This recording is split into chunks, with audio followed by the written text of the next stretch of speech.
ದರ್ಶನ್ ಗ್ಯಾಂಗ್ನಿಂದ ರೇಣುಕಾಸ್ವಾಮಿ ಕೊಲೆ ಕೇಸ್ಗೆ ಸಂಬಂಧಪಟ್ಟಂತೆ ಬೆಂಗಳೂರಿನ 57ನೇ ಸಿಸಿಎಚ್ ಕೋರ್ಟ್ನಲ್ಲಿ ವಿಚಾರಣೆ ಇವತ್ತು ನಡೀತಾ ಇತ್ತು. ವಿಡಿಯೋ ಕಾನ್ಫರೆನ್ಸ್ ಮೂಲಕ ವಿಚಾರಣೆಗೆ ಹಾಜರಾಗಿದ್ದಾರೆ. ದರ್ಶನ್, ಪವಿತ್ರ ಸೇರಿದಂತೆ 6 ಆರೋಪಿಗಳು ವಿಡಿಯೋ ಕಾನ್ಫರೆನ್ಸ್ನಲ್ಲಿ ಹಾಜರಾಗಿದ್ದು, ವಿಡಿಯೋ ಕಾನ್ಫರೆನ್ಸ್ ಮೂಲಕವೇ ದೋಷಾರೋಪವನ್ನ ನಿಗದಿಪಡಿಸಲಾಗ್ತಾ ಇದ್ದು, ದೋಷಾರೋಪ ನಿಗದಿಗೆ ಕೋರ್ಟ್ ನಿರ್ಧಾರವನ್ನ ಕೂಡ ಮಾಡಿದೆ. ದರ್ಶನ್ ಗ್ಯಾಂಗ್ಗೆ ಒಂದು ರೀತಿ ಢವಢವ ನಡುಕ ಶುರುವಾಗಿದೆ. ಬೆಂಗಳೂರಿನ 57ನೇ ಸಿಸಿಎಚ್ ಕೋರ್ಟ್ನಲ್ಲಿ ಇವತ್ತು ವಿಚಾರಣೆ ನಡೀತಾ ಇದ್ದು, ವಿಡಿಯೋ ಕಾನ್ಫರೆನ್ಸ್ ಮೂಲಕವಾಗಿ ವಿಚಾರಣೆಗೆ ಹಾಜರಾಗ್ತಿದ್ದಾರೆ.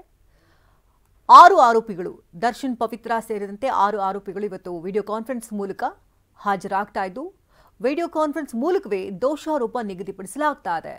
ದೋಷಾರೋಪ ನಿಗದಿಗೆ ಕೋರ್ಟ್ ಈಗಾಗಲೇ ನಿರ್ಧಾರವನ್ನ ಮಾಡಿದ್ದು, ಖುದ್ದು ಹಾಜರುಪಡಿಸುವುದಕ್ಕೆ ದರ್ಶನ್ ಪರ ವಕೀಲರಿಗಾಗಲೇ ಮನವಿಯನ್ನ ಕೂಡ ಮಾಡಿಕೊಂಡಿದ್ದಾರೆ. ನಾವು ಆರೋಪಿಗಳಿಗೆ ಯಾವುದೇ ರೀತಿ ಸೂಚನೆಯನ್ನ ನೀಡಲಾಗಿಲ್ಲ, ದೋಷಾರೋಪವನ್ನು ಒಪ್ಪಿಕೊಂಡ್ಬಿಟ್ರೆ ಸಮಸ್ಯೆ ಆಗತ್ತೆ.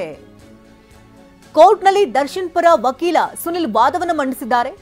ಮತ್ತೊಂದು ದಿನಾಂಕವನ್ನ ನಿಗದಿಪಡಿಸಬೇಕು ಅಂತ ವಕೀಲರು ಇಲ್ಲಿ ಮನವಿಯನ್ನ ಮಾಡಿಕೊಂಡಿದ್ದಾರೆ. ಕೋರ್ಟ್ಗೆ ದರ್ಶನ್ ಪರ ವಕೀಲ ಸುನಿಲ್ ಮನವಿಯನ್ನ ಮಾಡಿಕೊಂಡಿದ್ದಾರೆ, ಮತ್ತೊಂದು ದಿನಾಂಕವನ್ನ ನೀಡುವಂತೆ. ಯಾಕಂದ್ರೆ ಈಗಾಗಲೇ ಖುದ್ದು ಹಾಜರುಪಡಿಸೋದಕ್ಕೆ ದರ್ಶನ್ ಪರ ವಕೀಲರು ಮನವಿ ಮಾಡುವಂತಹ ಕಾರಣ ಏನಂದ್ರೆ, ನಾವು ಇಲ್ಲಿವರೆಗೂ ಆರೋಪಿಗಳಿಗೆ ಯಾವುದೇ ರೀತಿಯ ಸೂಚನೆಗಳನ್ನ ಕೊಟ್ಟಿಲ್ಲ. ಒಂದು ವೇಳೆ ಏನಾದರೂ ದೋಷಾರೋಪ ಇರೋದನ್ನ ಅವ್ರು ಒಪ್ಕೊಂಡ್ಬಿಟ್ರೆ ದೊಡ್ಡ ಮಟ್ಟದಲ್ಲಿ ಸಮಸ್ಯೆ ಆಗುತ್ತೆ. ಹಾಗಾಗಿ ಅವ್ರಿಗೆ ಒಂದಷ್ಟು ಸಲಹೆ ಸೂಚನೆಗಳನ್ನ ಕೊಡಬೇಕು. ಹಾಗಾಗಿ ಮತ್ತೊಂದು ದಿನಾಂಕವನ್ನ ನಿಗದಿಪಡಿಸಿ ಅಂತ ವಕೀಲರು ಮನವಿಯನ್ನ ಮಾಡಿಕೊಂಡಿದ್ದಾರೆ.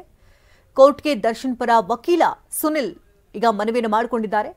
ದೋಷಾರೋಪವನ್ನು ಒಪ್ಕೊಂಡ್ಬಿಟ್ರೆ ಇಷ್ಟು ದಿನಗಳ ಕಾಲ ಸಜೆ ಅಂತ ಇಲ್ಲೇ ಡಿಸೈಡ್ ಆಗ್ಬಿಡುತ್ತೆ. ಹಾಗಾಗಿ ಅವರಿಗೆ ಸೂಚನೆಯನ್ನು ಕೊಡಬೇಕು ಅಂತ ಹೇಳಿದ್ದಾರೆ. ಇನ್ನು ವಿಚಾರಣೆಯನ್ನು ನವೆಂಬರ್ 3ಕ್ಕೆ 57ನೇ ಸಿಸಿಎಚ್ ಕೋರ್ಟ್ ಮುಂದೂಡಿಕೆಯನ್ನು ಮಾಡಿದೆ. ದರ್ಶನ್ ಪರ ವಕೀಲ ಸುನಿಲ್ ಮನವಿಯನ್ನು ಮಾಡಿಕೊಂಡಿದ್ರು. ಆ ಮನವಿಯ ಬೆನ್ನಲ್ಲೇ ಇದೀಗ ವಿಚಾರಣೆಯನ್ನು ನವೆಂಬರ್ 3ಕ್ಕೆ ಅಂದ್ರೆ ಸೋಮವಾರಕ್ಕೆ ನಿಗದಿಯನ್ನು ಪಡಿಸಲಾಗಿದೆ.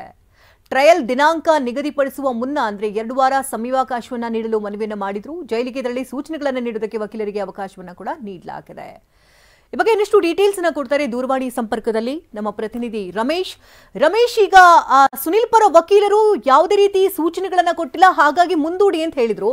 ಕೋರ್ಟ್ ಕೂಡ ಈಗ 3ನೇ ತಾರೀಕಿಗೆ ಮುಂದೂಡಿರುವಂತದ್ದು. ಏನ್ ಸಲಹೆ ಸೂಚನೆಗಳನ್ನ ಕೊಟ್ಟಿಲ್ಲ, ಯಾಕಿಷ್ಟು ಮನವಿಯನ್ನು ಮಾಡ್ಕೊಳ್ತಾ ಇರೋದು ಅಂತ? ಶಕುಂತಲ, ಇವತ್ತು ಫ್ರೇಮಿಂಗ್ ಆಫ್ ಚಾರ್ಜಸ್ ಅಂದ್ರೆ ದೋಷಾರೋಪ ನಿಗದಿಪಡಿಸುವಂತ ಪ್ರಕ್ರಿಯೆ ನಡೆಯಬೇಕಾಗಿತ್ತು. ಅದಕ್ಕೋಸ್ಕರ ವಿಡಿಯೋ ಕಾನ್ಫರೆನ್ಸಿಂಗ್ ಮುಖಾಂತರನೇ ದೋಷಾರೋಪ ನಿಗದಿ ಮಾಡೋದಕ್ಕೋಸ್ಕರ ಕೋರ್ಟ್ ಎಲ್ಲಾ ಸಿದ್ಧತೆಯನ್ನು ಕೂಡ ಮಾಡ್ಕೊಂಡಿತ್ತು. ಹೀಗಾಗಿ ವಿಡಿಯೋ ಕಾನ್ಫರೆನ್ಸಿಂಗ್ ಅಲ್ಲಿ ದರ್ಶನ್ ಮತ್ತೆ ಪವಿತ್ರ ಗೌಡ ಮತ್ತೆ ಇತರ ಆರೋಪಿಗಳು ಬಂದಾಗ ಕೋರ್ಟ್ ನಾವು ಮಾತಾಡ್ತಾ ಇರೋದು ನಿಮ್ಗೆ ಕೇಳಿಸ್ತಾ ಇದೆಯಾ, ನಾವು ಕೇಳೋ ಪ್ರಶ್ನೆಗಳು ನಿಮ್ಗೆ ಕೇಳಿಸುತ್ತಾ ಅಲ್ಲಿ ಅಂತ ಹೇಳಿ ಕೇಳಿದ್ರು. ಆಗ ದರ್ಶನ್ ಮತ್ತೆ ಪವಿತ್ರ ಗೌಡ ಇದ್ರು ಕೂಡ ಅವ್ರು ಕೇಳಿಸ್ತಾ ಇದೆ ಅಂತ ಹೇಳಿ ಹೇಳಿದ್ರು. ಅಷ್ಟರಲ್ಲಿ ದರ್ಶನ್ ಪರ ವಕೀಲ ಸುನಿಲ್ ಆರ್ಗ್ಯುಮೆಂಟ್ ಮಾಡ್ತಾ ಇವತ್ತು ದೋಷಾರೋಪ ನಿಗದಿ ಮಾಡೋದು ಬೇಡ, ಯಾಕೆ ಅಂತಂದ್ರೆ ನಾವು ಯಾವುದೇ ಇನ್ಸ್ಟ್ರಕ್ಷನ್ಸ್ ಅನ್ನ ಕೊಟ್ಟಿಲ್ಲ. ಯಾಕಂದ್ರೆ ದೋಷಾರೋಪ ನಿಗದಿ ಮಾಡೋ ಸಂದರ್ಭದಲ್ಲಿ ಕೋರ್ಟ್ ಏನಾದ್ರು ನೀವು ಅವತ್ತು ಅಲ್ಲಿ ಇದ್ದಿದ್ದು ನಿಜಾನ, ನೀವು ಅವ್ರ ಮೇಲೆ ಅಟ್ಯಾಕ್ ಮಾಡಿದ್ದು, ಹಲ್ಲೆ ಮಾಡಿದ್ದು ನಿಜಾನ ಅಂತ ಕೇಳಿದಾಗ ದರ್ಶನ್ ಏನಾದ್ರು ಹೌದು ಅಂತ ಒಪ್ಕೊಬಿಟ್ರೆ ಆಗ ಕೋರ್ಟ್ ಅವ್ರಿಗೆ ಶಿಕ್ಷೆ ವಿಧಿಸೋದಕ್ಕೆ ಅವಕಾಶ ಇರುತ್ತೆ, ಮತ್ತೆ ಅವ್ರ ತಪ್ಪನ್ನು ಒಪ್ಕೊಂಡಂತ ಆಗುತ್ತೆ. ಹೀಗಾಗಿ ಇದು ಬಹಳ ಫಾರ್ ರೀಚಿಂಗ್ ಕಾನ್ಸಿಕ್ವೆನ್ಸಸ್ ಆಗುತ್ತೆ. ಈಗ ಇದ್ರ ಬಗ್ಗೆ ನಾವು ಸೂಕ್ತ ಸಲಹೆ ಸೂಚನೆಗಳನ್ನ ಅವ್ರಿಗೆ ಕೊಡಬೇಕಾಗಿರುತ್ತೆ. ಹೀಗಾಗಿ ನಮ್ಗೆ ಕಾಲಾವಕಾಶ ಬೇಕು, ಮತ್ತೆ ಅವರೇ ಖುದ್ದಾಗಿ ಹಾಜರಾಗೋದಕ್ಕೆ ಸೂಚನೆ ಕೊಡಬೇಕು ಅಂತ ಹೇಳಿ ಮನವಿ ಮಾಡಿದ್ರು. ಆಗ ಕೋರ್ಟ್ ನೀವು ಹಾಗಿದ್ರೆ ನೀವು ಮೊದಲೇ ಇನ್ಸ್ಟ್ರಕ್ಷನ್ಸ್ ಕೊಡಬೇಕಿತ್ತು ನಿಮ್ಮ ಕಕ್ಷಿದಾರರಿಗೆ.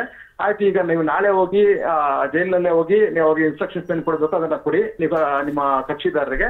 ವಿಚಾರಣೆಯನ್ನ ನವೆಂಬರ್ 3ನೇ ತಾರೀಕಿಗೆ ನಿಗದಿ ಮಾಡೋಣ ಅಂತೇಳಿ ಈಗ ವಿಚಾರಣೆಯನ್ನ ನವೆಂಬರ್ 3ನೇ ತಾರೀಕಿಗೆ ನಿಗದಿ ಮಾಡಿದೆ.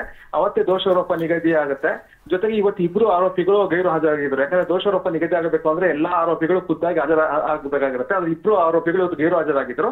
ಹೀಗಾಗಿ ಕೋರ್ಟ್ ಅವ್ರಿಗೆ ಖುದ್ದಾಗಿ ಸೋಮವಾರ ಬರಲೇಬೇಕು ಅಂತ ತಾಕೀತು ಮಾಡಿದೆ. ಇಲ್ಲಾಂದ್ರೆ ಯಾರಾದ್ರೂ ಅರ್ಜೆಂಟ್ ಆದ್ರೆ ಅವ್ರ ವಿರುದ್ಧ ವಾರೆಂಟ್ ಹೊರಡಿಸ್ತೀವಿ ಅಂತ ಕೂಡ ಕೋರ್ಟ್ ಎಚ್ಚರಿಕೆಯನ್ನು ಕೊಟ್ಟಿದೆ. ಹೀಗಾಗಿ ವಿಚಾರಣೆ ಈಗ ನವೆಂಬರ್ 3ನೇ ತಾರೀಕಿಗೆ ಹೋಗಿದೆ. ಅವತ್ತೇನೆ ದೋಷಾರೋಪ ನಿಗದಿ ಪ್ರಕ್ರಿಯೆ ಮುಕ್ತಾಯ ಆಗುತ್ತೆ. ಧನ್ಯವಾದ ರಮೇಶ್, ತಮ್ಮೆಲ್ಲ ಮಾಹಿತಿಗಾಗಿ.